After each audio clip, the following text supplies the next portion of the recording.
Hiduplah seorang lelaki yang tidak berakhlak, lagi kasar perangainya. Dirinya menikah dengan seorang wanita Nasrani asal Amerika. Lelaki ini selalu berlaku kasar terhadapnya. Selang 8 tahun dari usia pernikahannya, lelaki ini pun tak pernah sekalipun membicarakan agamanya. Namun pada suatu hari, sang istri Amerika ini bermimpi mendengar suara azan dalam tidurnya.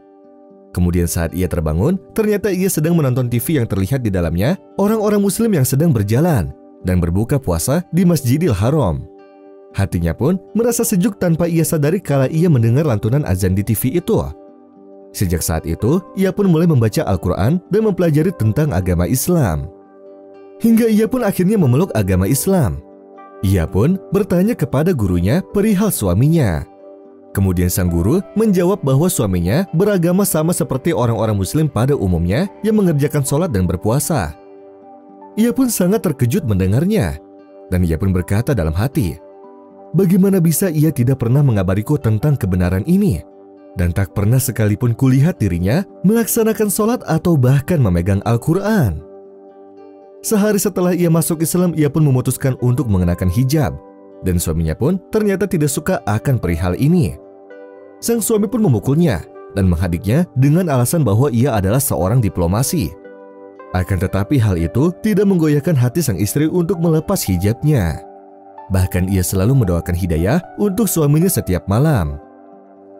Di suatu malam, mereka berdua diundang ke acara akikah temannya. Mereka pun menghadirinya dan sesampainya di sana sang suami pun menggendong anak temannya itu. Namun tiba-tiba si anak itu pun mengencinginya dan mengenai bajunya.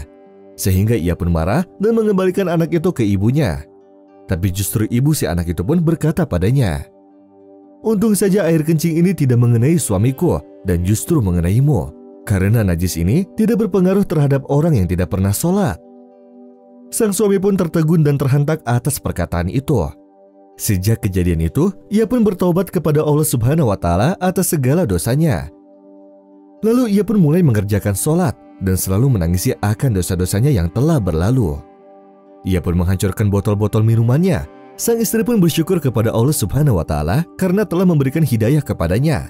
Sang suami pun akhirnya meminta maaf kepada istrinya karena ia selalu berlaku kasar terhadapnya. Dan mereka pun akhirnya hidup bahagia dalam nikmat Islam. Suasana bahagia itu pun terus berlangsung. Jika mereka mendengar azan dikumandangkan, mereka akan menghentikan pekerjaan mereka dan langsung bergegas menuju masjid.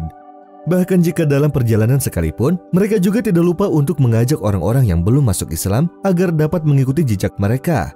Semata-mata ini semua mereka lakukan karena ingin mengamalkan hadis Nabi Shallallahu Alaihi Wasallam yang berbunyi, sampaikanlah dariku walau hanya satu ayat.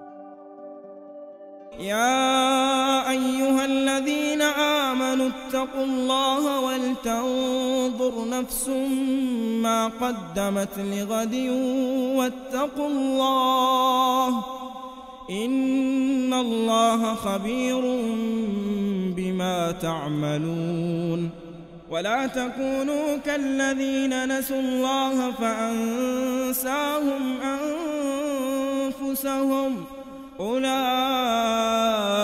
هم الفاسقون لا يستوي أصحاب النار وأصحاب الجنة أصحاب الجنة هم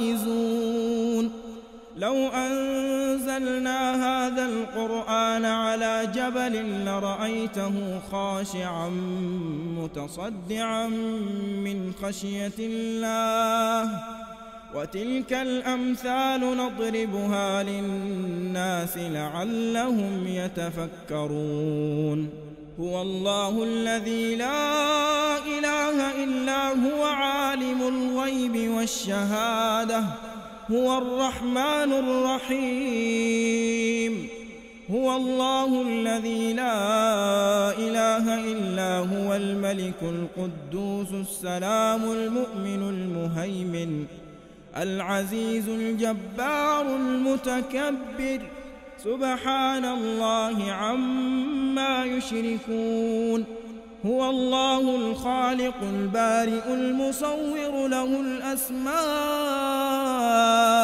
الحسنى يسبح له ما في السماوات والأرض وهو العزيز الحكيم